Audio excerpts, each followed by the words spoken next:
जो चैनल इनके खिलाफ बोलती थी एनडीटीवी, उसको खरीद के बंद कर दिया। जो पत्रकार बोलता है, पत्रकार को जेल में बंद कर देते हैं। और देखिए ना, कितने पिछले एक हफ्ते में किस किस यूट्यूब पे चैनल को बंद करवा दिया। नेशनल दस्तक को, जो कि दलित आदिवासी के सवाल को उठाता है, पूरी चैनल बंद कर दे, सरकार ने बंद करवा दी। कैसे? यूट्यूब को हुक्म दे दिया, इस चैनल को खत्म कर दो। क्यों? कोई कारण नहीं। इससे पहले बोलता हिंदुस्तान, जो अल्पसंख्यकों की आवाज उठा रहा था, बंद करवा दिया, कोई कारण नहीं दिया। तो ये लोकतंत्र है क्या? क्या इस देश में कोई बहुत बड़ा दंगा हुआ? क्या इस देश में मुसलमानों ने कुछ बहुत बड़ी हरकत कर दी? क्या इस देश में हिंदू मुसलमानों में कुछ बहुत बड़ा हुआ? कुछ नहीं हुआ। क्या हुआ? एक पार्टी को जरूरत हुई। एक पार्टी को लगा कि सारा जो 1990 से शुरू किया गया राम जन्मभूमि के उसमें, ये सारा का सारा राजनीतिक रूप से प्रायोजित एक पार्टी बेरोजगार थी और उसको अपना रोजगार अर्जित करना था। और रोजगार अर्जित करने के लिए सामने वाली पार्टी ने बेवकूफियां की, कांग्रेस ने बेवकूफियां की उस वक्त। और इन लोगों ने अपनी दुकान चमकाने के लिए हिंदू मुसलमान में झगड़ा करवाने का खेल किया।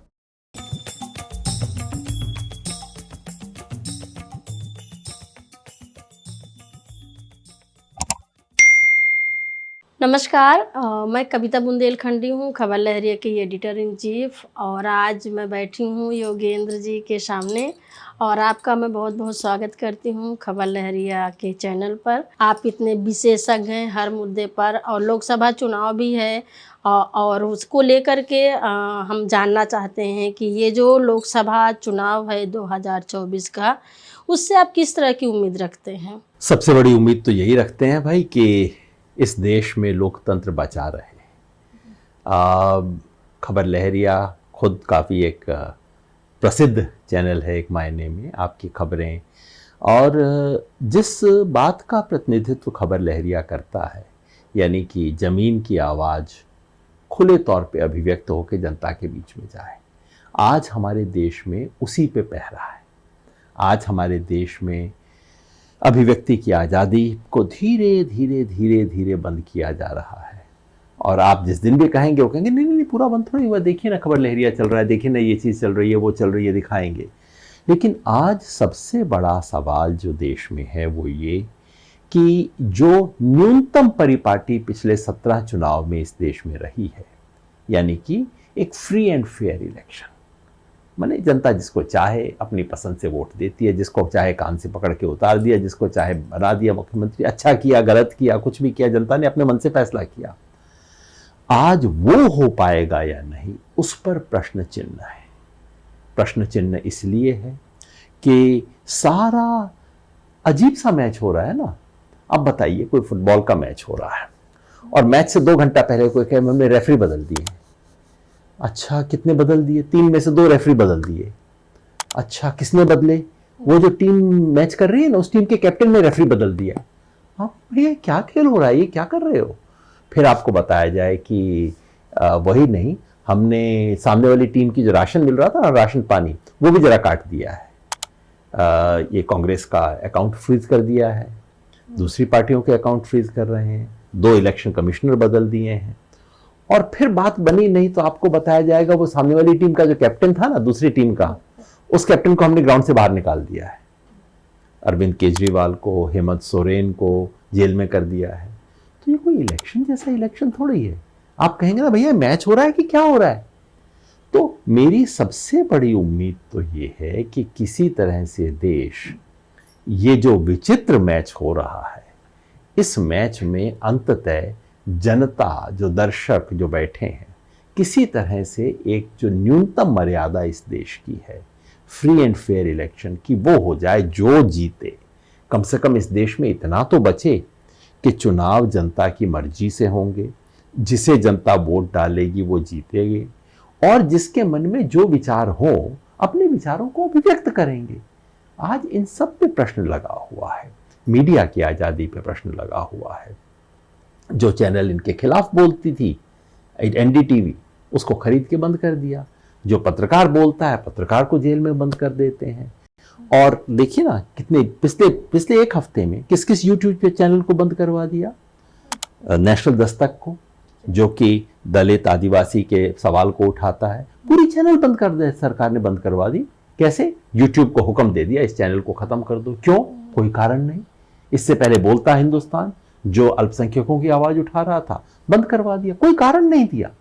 ये लोकतंत्र है क्या? अभी तक सरकार को लगता है कि किसान हैं, इनको बांटने से काम चल जाएगा, इन्हें बहलाने से काम चल जाएगा, इन्हें टरकाने से काम चल जाएगा, इन्हें थकाने से काम चल जाएगा। सरकार को जिस दिन ये समझ आ गया कि अब ये थकने वाले नहीं हैं। पिछले 2 महीने से पूरी देश और दुनिया कह रहे हैं, देखो इन किसानों की ताकत, इनकी शांति है। शांति टूटी, हमारी ताकत टूटेगी। किसानों का आंदोलन इतना बड़ा हुआ है और आपकी भागीदारी बहुत उसमें रही है, आप बहुत अच्छे से उनको समझते हैं।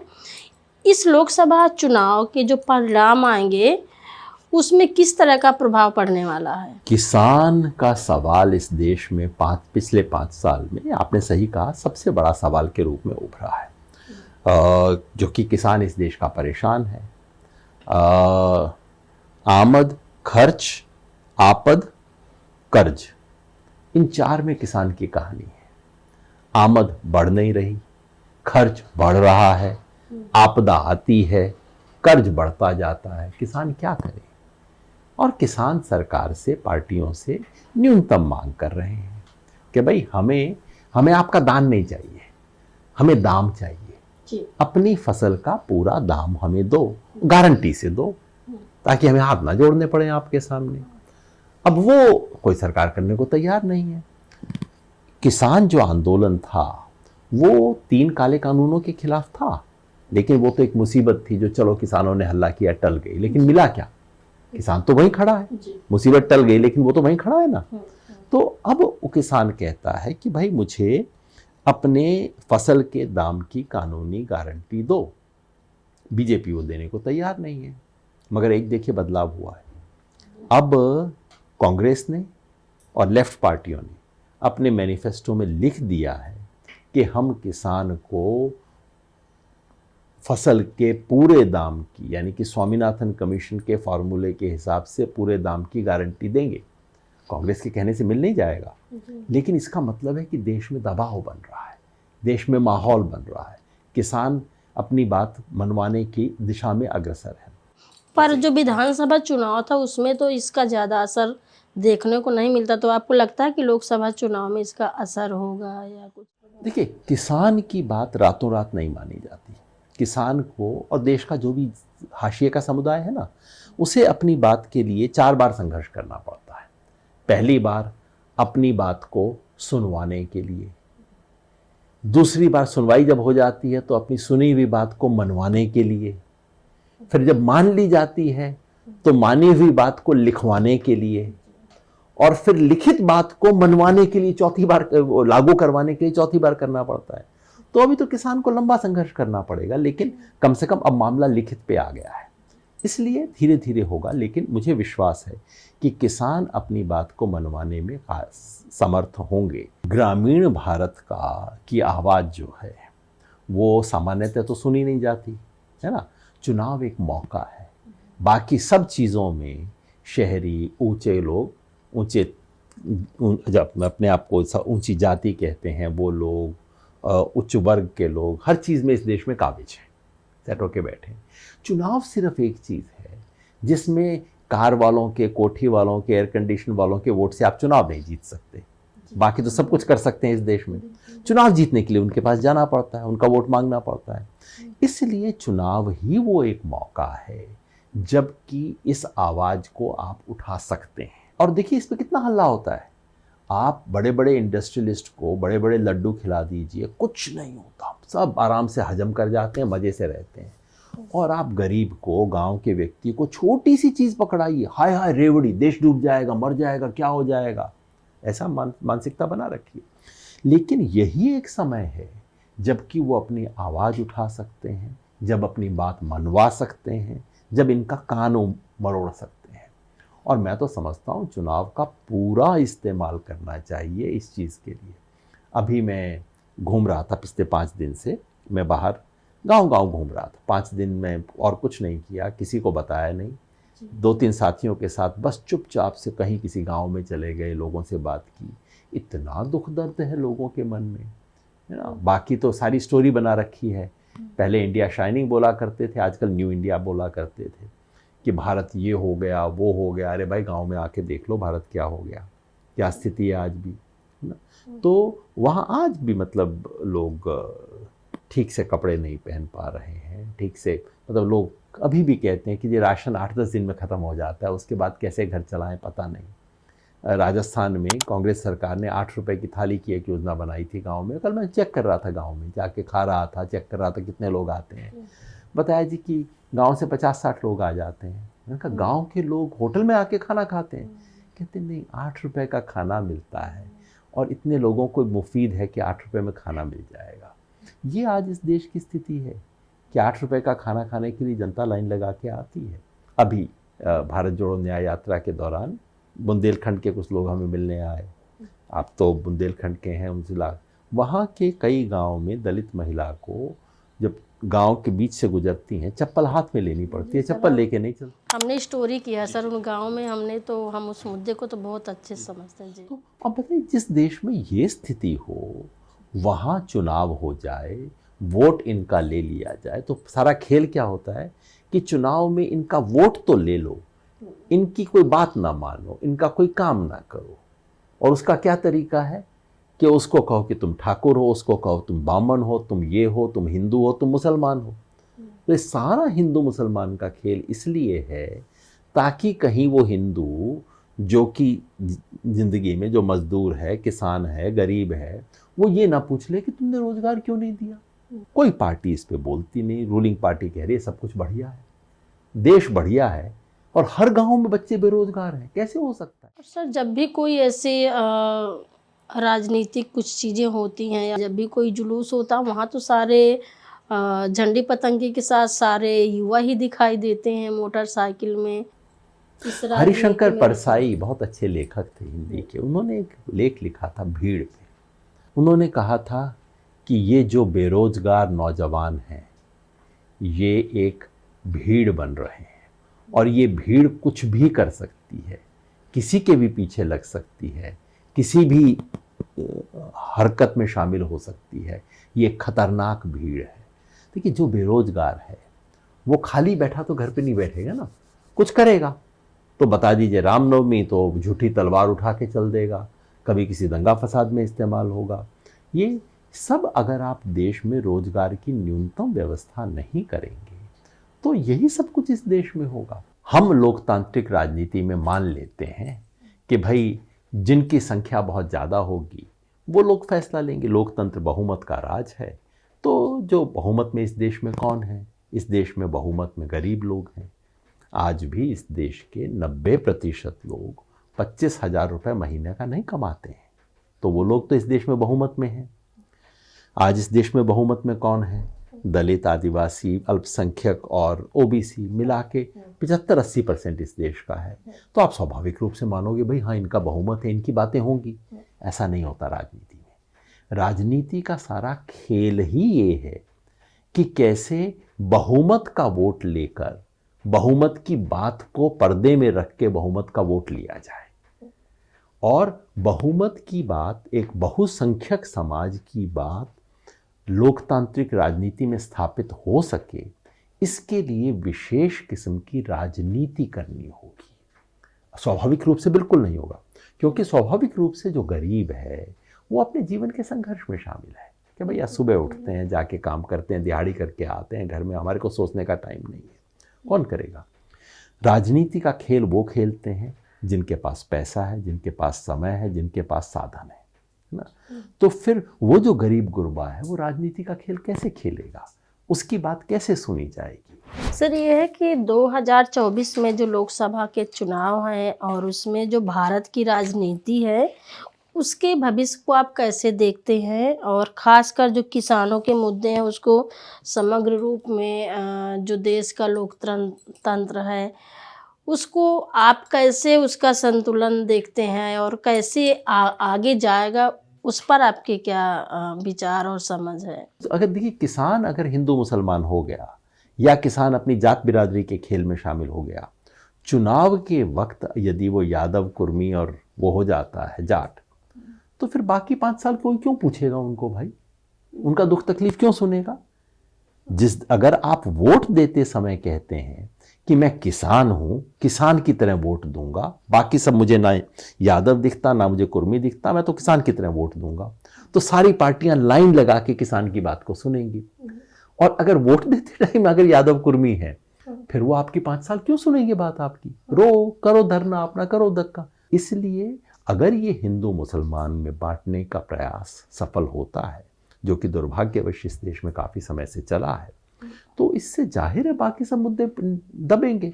अगर उनको ये समझ आ गया कि भाई हिंदू मुसलमान करके चुनाव जीते जा सकते हैं, फिर क्यों किसी गरीब का काम करने की ज़रूरत है, क्यों किसी सवाल को उठाने की ज़रूरत है? इसलिए कम से कम मेरे जैसे लोगों की मान्यता है कि इस चुनाव में भारतीय जनता पार्टी को सत्ता से उतारना बेहद ज़रूरी है।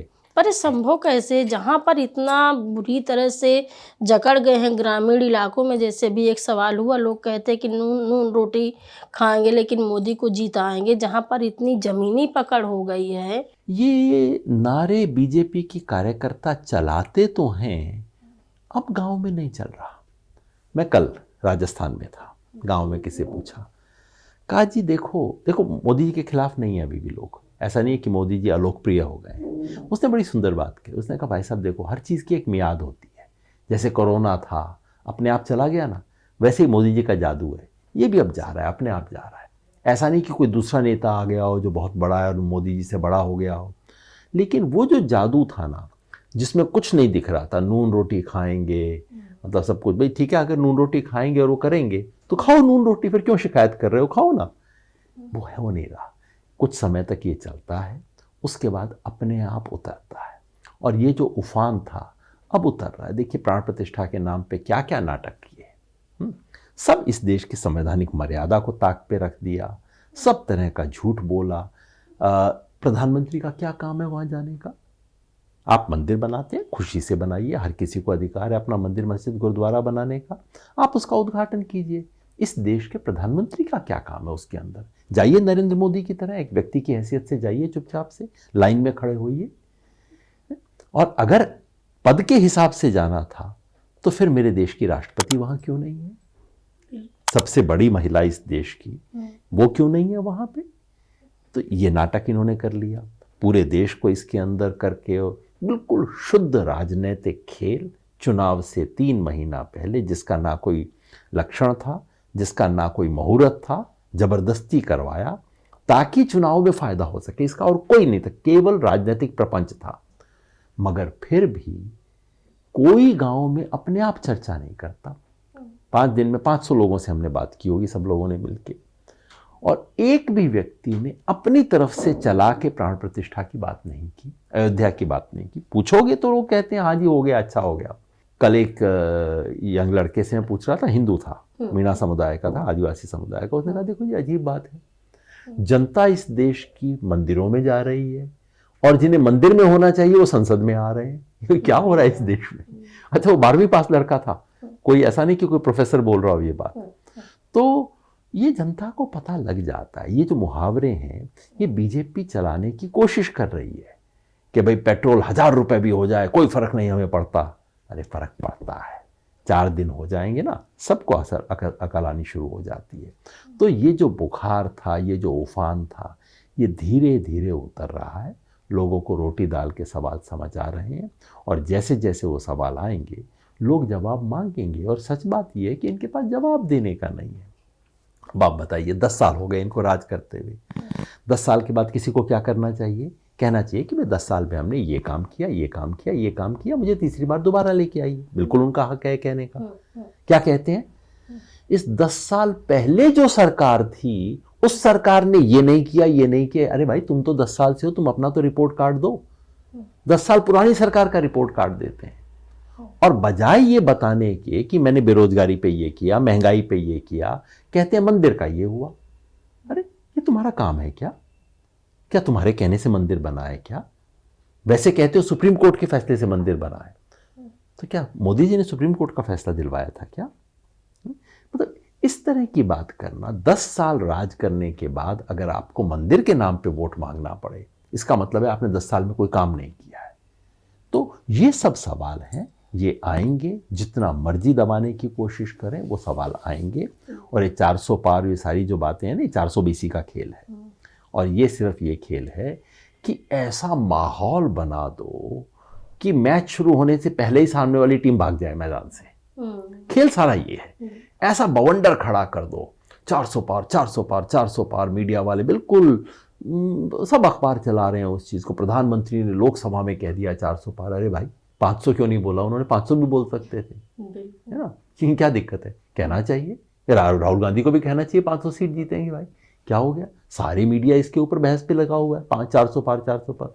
सारा खेल ये है, साइकोलॉजिकल वॉरफेयर है कि मानसिक रूप से सामने वाले को ऐसा परास्त कर दो कि वो मैच में घुसे उससे पहले हारी हुई मानसिकता से आए। इस चक्कर में ये सब, ये नून रोटी खाएंगे, सब उसी मानसिक रूप से, ये साइकोलॉजिकल वॉरफेयर का हिस्सा है। इसमें नहीं आना चाहिए। लोगों से सचमुच पूछना चाहिए, क्या भाई सचमुच आप ये चाहते हो?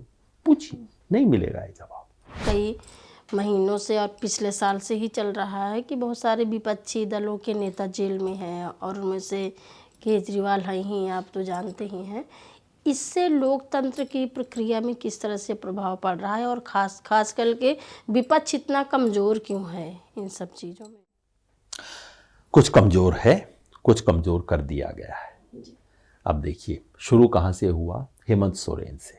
आदिवासी मुख्यमंत्री है, दिल्ली में इसकी झंझनाहट भी नहीं हुई है। मतलब आप एक मुख्यमंत्री को पकड़ के जबरदस्त, उसको तो इस्तीफा 2 घंटे पहले देना पड़ा ना, क्योंकि उसको लगा कि जेल जाऊंगा तो मेरी सरकार गिरा देंगे। सारा खेल क्या है? अब अरविंद केजरीवाल वाले में आ गया होगा, कोर्ट का फैसला भी कल आ गया है, वो आने दीजिए। मगर मोटी बात क्या है? सारी दुनिया को पता है, बच्चे बच्चे को पता है कि चुनाव से पहले इन्हें अंदर करना है। 6 महीने से चर्चा चल रही थी, अब केजरीवाल को अंदर करेंगे, कब करेंगे कब करेंगे कब करेंगे, ये खेल चल रहा था। और चुनाव से एग्जैक्टली कुछ हफ्ते पहले जेल में कर दिया। अब उस पर सारी आप कानूनी नुक्ताचीनी कर लीजिए। मेरा सिर्फ ये कहना है कि भाई 2.5 साल से मुकदमा चल रहा है, इसकी जांच चल रही थी। ऐसा क्या पहाड़ टूटा था 2 महीने बाद नहीं अरेस्ट कर सकते थे? दूसरा, अरेस्ट किसे किया जाता है? अरेस्ट उसे किया जाता है जिसके भगौड़ा होने की संभावना हो, या जो गवाहों पे दबाव बना रहा हो, जो एविडेंस को डिस्ट्रॉय कर रहा हो। और मुख्यमंत्री ये काम कर सकता है क्या? भाग जाएगा क्या मुख्यमंत्री यहाँ से? और जिस व्यक्ति के बयान पे अरविंद केजरीवाल को गिरफ्तार किया गया, एक व्यक्ति ने कहा कि अरविंद केजरीवाल ने मुझसे रिश्वत मांगी और कहा कि इसको गोवा के चुनाव में हमें इस्तेमाल करने का हुक्म दिया। वो व्यक्ति कौन है? वो व्यक्ति वो है जिसे इस कांड का मुख्य अभियुक्त बनाया गया था। ये रेड्डी हैं वहाँ के, मुख्य अभियुक्त बनाया गया। पुलिस ने उससे कहा, और फिर अब पूरा खुलासा हो गया है, उसने इलेक्टोरल बॉन्ड खरीद के बीजेपी को दिया 5 करोड़ का। 5 करोड़ का बॉन्ड खरीद के दिया। उसके बाद अर्जी लगाई कि जी मैं मुखबिर बनना चाहता हूँ, वादा माफ गवाह बनना चाहता हूँ। तो 5 करोड़ के दक्षिणा के बाद उसकी अर्जी गई। फिर उसमें दक्षिणा, वो तो बयाना था, असली माल तो देना था बाद में। 50 करोड़ का और उन्होंने इलेक्टोरल बॉन्ड खरीदा उसकी कंपनी ने बीजेपी के लिए। उसके बाद उसको वादा माफ गवाह बनाया गया। 6 बयान दिए, केजरीवाल का नाम नहीं लिया। 7वें बयान में केजरीवाल का नाम लिया और अगले दिन उसको छुट्टी मिल गई जेल से कि अब जाओ, मुक्त हो गए, काम हो गया। अब ये न्याय है क्या देश में? इस चीज़ों पे जब तक हम सवाल नहीं उठाएंगे और खामखा इनकी लंबी चौड़ी कानूनी दलीलें सुनते रहेंगे, ये कानूनी मामला है नहीं, ये राजनीतिक मामला है। सर, क्या लगता है कि लोगों को समझ में आती है ये बात? जब लोगों तक खबर पहुंचती है तब समझ आती है। मैं 5 दिन घूम रहा था, गांव-गांव पूछ रहा था। अब इलेक्टोरल बॉन्ड जिसका हम आप बहुत चर्चा करते हैं, इस देश के मीडिया में कुछ चर्चा भी हुई और सोच समझने वाले लोगों के दिमाग में छाई हुई है।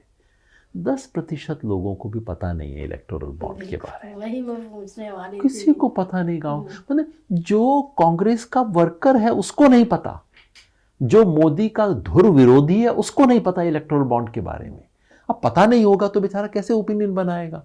और सारा खेल मीडिया का यही है कि आप सूचना को जाने नहीं दो। अब जब मैंने अरविंद केजरीवाल के बारे में जो कहानी बताई कि कौन व्यक्ति, मैं अरविंद केजरीवाल का समर्थक नहीं हूं, उनकी पार्टी में होता था, उनसे विरोध के चलते बाहर हुआ और उनके शराब की नीति के विरुद्ध हमने सड़क पे प्रोटेस्ट किए हैं जी। तो बिल्कुल, मगर ये तो सच्चाई तो बतानी पड़ेगी ना कि भाई वो 55 करोड़ की दक्षिणा दे के वो आदमी फ्री हुआ है, उसके बयान के आधार पे आप अरविंद केजरीवाल को जेल में डाल रहे हो।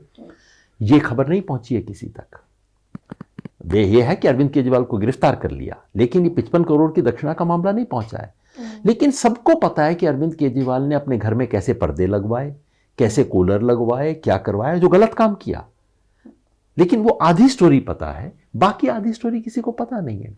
जब सूचना ही नहीं होगी, जनता ओपिनियन कैसे बनाएगी? और यही इस देश के मीडिया का सबसे बड़ा पाप है।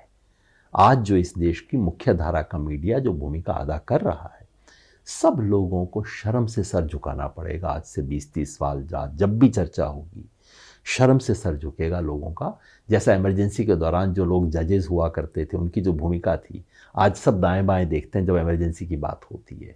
मीडिया के इन तमाम लोगों को अपनी जूती की तरफ देखना पड़ेगा जब हिंदुस्तान की 2024 की बात होगी। हम लोगों से सुनते हैं कि फिर कौन नेता, ऐसे नेता की कमी नहीं है, पर क्या लोगों को किस तरह से समझाया जाए या आप समझाएं कि विपक्ष में कौन नेता है? मेरा इसके बारे में एक साधारण सा जवाब है, मोदी के सामने मुद्दा। मैं इस सवाल में नहीं उलझना चाहता कि मोदी के सामने राहुल गांधी, मोदी के सामने ये वो। क्यों भाई? ये देश को एक व्यक्ति क्यों चलाए? इतना बड़ा देश है, तमाम चीज़ों से चलेगा। मुझे कोई रुचि नहीं मोदी के सामने एक नया चेहरा खड़ा करने में। मोदी के सामने मुद्दा है। कंपेयर क्यों करना? क्यों करूं मैं, क्यों चलाऊं? ये सारी मान्यता कि इस देश को किसी एक व्यक्ति की जरूरत है जो मतलब सारे देश को चलाएगा, सारे फैसले लेगा, भैया मत करो, मैं ज़्यादा अच्छा हूं उससे। मेरे जैसे लोगों के लिए यात्रा क्यों है? हमारे लिए सिर्फ एक और एक मकसद है, बाकी सब गणित वणित सब कुछ अलग चीज़ है। वो ये है कि इतने वक्त से इस देश में हर दिल पे नफरत और दिमाग पे झूठ, इसकी जो चादर बनी चढ़ी हुई है, उस चादर को उतारना इस यात्रा का मकसद है। जो बात वो कहना चाहते हैं वो ये है कि ये एक वैचारिक, देश के अंदर मानस और विचार बदलने की यात्रा है। भारत जोड़ो यात्रा हुई और उसमें आपको क्यों ज़रूरत महसूस हुई कि आप उस भारत जोड़ो यात्रा में जुड़े? देखिए, आपने ठीक कहा, क्या ज़रूरत पड़ी। सच बात यह है, कांग्रेस पार्टी के विरोध में हम लोगों ने अपने पूरा जीवन लगाया है। मेरी तो राजनीतिक शुरुआत ही कांग्रेस का विरोध करके हुई। 1977 का चुनाव मैंने अपनी आंख से देखा और मुझे लगा वाह, ये होता है लोकतंत्र। इतनी बड़ी तानाशाह को कान पकड़ के नीचे उतार दिया लोगों ने। उस वक्त इंदिरा गांधी के तानाशाही का रोल कर रही थी, इमरजेंसी में उतार दिया। सत्ता गलत काम करती है, विरोध में आना, और उसमें सत्ता का मतलब कांग्रेस था, तो हम कांग्रेस का विरोध करते थे। तो मेरे जैसे व्यक्ति के लिए कांग्रेस की प्रायोजित यात्रा में आना कोई आसान काम नहीं था। लेकिन हम लोगों के लिए सबसे बड़ी बात आज ये है कि आज देश में जो माहौल है उसमें कोई तो उम्मीद जगे। और मैं आज भी कहता हूँ, खाली कांग्रेस नहीं, राहुल गांधी नहीं, जो इस देश में इस बड़े सवाल को उठाने को तैयार है, आज के इस अंधेरे में जो मोमबत्ती जलाने की हिम्मत रखता है, मैं उसका हाथ थामूंगा, उसके साथ जाके खड़ा होऊंगा। राहुल गांधी ने किया, फायदा हुआ। ये मोहब्बत की दुकान, ये सब मुहावरे, अरे मोहब्बत का नाम लेना इस देश में असंभव था। जो इन्होंने हालत कर दी थी, कोई खड़ा होके बोल तो सके कि ये मोहब्बत का देश है, नफरत नहीं चाहिए इस देश को। तो उस यात्रा ने ये शब्द दिया, मोहब्बत। शब्द तो था, लेकिन इस शब्द का इस्तेमाल आप सार्वजनिक मंच से कर सकते हैं। ये हिम्मत दी इस देश को, हिम्मत दी कि अडानी और अंबानी का नाम लेके बोला जा सकता है कि लूट रहे हैं देश को। फिर उसके बाद भारत जोड़ो न्याय यात्रा हुई। उसने कम से कम न्याय शब्द को वापस लाया इस देश में और मंच से बोलना शुरू किया। पहली बार मैंने तो इतने सालों में किसी नेता को, काशीराम जी करते थे, उसके बाद मैंने तो किसी नेता को, मायावती जी को भी ये कहते नहीं सुना मैंने, तो खड़ा होके मंच से कहे कि इस देश के अंदर कितने जज SC ST OBC हैं, कितने प्रोफेसर SC ST OBC हैं। ये सवाल मंच से उठे तो बहुत बड़ी बात है। ये चीज़ें हों, क्या इससे रातों रात वोट मिल जाएगा? पता नहीं, शायद नहीं मिलेगा, ना मिले मेरी बला से। ये सवाल तो उठेंगे, कोई तो बच्चा सुनेगा, वो बच्चा 20 साल का जब बनेगा वो पूछेगा ना ये सवाल कि जी क्या हो रहा है इस देश के अंदर। सर, भारत में मुसलमानों के खिलाफ जिस तरह की हिंसा चल रही है और आप उससे बहुत अच्छे से परिचित रहे हैं, इसमें जो भाजपा की विभाजनकारी जो नीतियां रही हैं उसके बारे में थोड़ा आप अपने विचार साझा करें, आपकी क्या राय रही है? एक तो स्वाभाविक समय होता है जिसमें आपको लगता है कि हाँ भाई ऐसे माहौल में तो थोड़ा लोगों में खींचतान, थोड़ा सा दुख तकलीफ और एक दूसरे के लिए गुस्सा झगड़ा स्वाभाविक है। जैसे इस देश में विभाजन हुआ, विभाजन में लाखों लोग मारे गए। अब 1955 में, 1965 में अगर लोगों में 60-65 तक भी अगर लोगों में कहीं दंगा होता, खींचतान होती, झगड़ा हिंदू मुसलमान का होता तो आप कहते क्या करें यार, देखो लाखों लोग मारे हैं, कुछ तो होगा। उसके बाद समझ आता, आप उसे सब सही ना भी कहें तो कम से कम आप कहते कि मेरे को समझ आ रहा है ऐसा क्यों हुआ। ये 2014 में अचानक क्या हो गया इस देश में? क्या इस देश में कोई बहुत बड़ा दंगा हुआ? क्या इस देश में मुसलमानों ने कुछ बहुत बड़ी हरकत कर दी? क्या इस देश में हिंदू मुसलमानों में कुछ बहुत बड़ा हुआ? कुछ नहीं हुआ। क्या हुआ? एक पार्टी को ज़रूरत हुई, एक पार्टी को लगा कि सारा जो 1990 से शुरू किया गया राम जन्मभूमि के उसमें, ये सारा का सारा राजनीतिक रूप से प्रायोजित, एक पार्टी बेरोजगार थी और उसको अपना रोजगार अर्जित करना था। और रोजगार अर्जित करने के लिए सामने वाली पार्टी ने बेवकूफ़ियाँ की, कांग्रेस ने बेवकूफ़ियाँ की उस वक्त, और इन लोगों ने अपनी दुकान चमकाने के लिए हिंदू मुसलमान में झगड़ा करवाने का खेल किया। जो पिछले 10 साल में हो रहा है ये हो नहीं रहा, करवाया जा रहा है। राजनीतिक रणनीति के तहत भड़काई जा रही है यार। तो सर, इन सबको रोकने के लिए आपके अनुसार जो विपक्षी दल हैं या जो बुद्धिजीवी हैं या जो सरकार है, उनको क्या करना चाहिए? राजनीति शुभ को सच में बदलने का नाम है, तो राजनीति कीजिए। पहली बात तो मैं सबसे हाथ जोड़ के कहूँगा, राजनीति सबसे बुरी चीज़ भी है और सबसे सुंदर चीज़ भी है। राजनीति अगर हम नहीं करेंगे इसका मतलब है कि हम दूसरों के लिए राजनीति का मैदान खोल रहे हैं। सर, अभी मैं आपकी बात को यहाँ पे क्योंकि जोड़ना चाहती हूँ, अभी हमने महिलाओं के साथ में चौपाल की है, क्योंकि महिलाएं भी छूट जाती हैं राजनीति के क्षेत्र से, उनसे कोई बातचीत नहीं करता है, मीडिया तो कभी उनसे बात भी नहीं करती है जा कर के। तो हमने यूपी, एमपी और बिहार में हमने महिलाओं के साथ में और उनके अलग अलग मुद्दे रहे हैं। एक मुद्दा हमारा यही था बिहार में महिलाएं और राजनीति, और ख़ासकर हमने आरक्षण पर बात किया।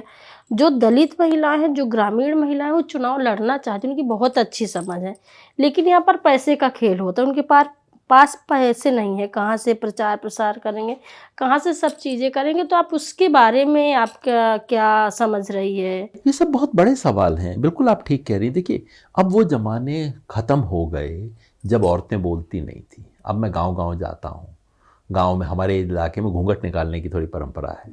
तो 2-1 साल पहले मैं गांव में गया तो एक औरत ने इतना लंबा, तो मीटिंग हमारी शुरू हुई, औरतें इतना लंबा घूंघट निकाल के, मेरे को लगा क्या तो बात होगी, तो घूंघट निकाल के बैठी हुई हैं। वो औरत खड़ी हुई घूंघट पहने हुए, तो कहा भाई साहब आप भ्रष्टाचार की बात कर रहे हो, सबसे बड़ा भ्रष्टाचारी तो ये बैठा आपके सामने। वो गाँव का सरपंच था। वो औरत ने भरी सभा में घूंघट निकाल के वो कह दिया कि सरपंच सबसे बड़ा चोर है गाँव का। अब औरतें बोलती हैं, खुल के बोलती हैं, उन्हें मौका नहीं मिलता, साधन उनके पास नहीं है, अवसर उनके पास नहीं है।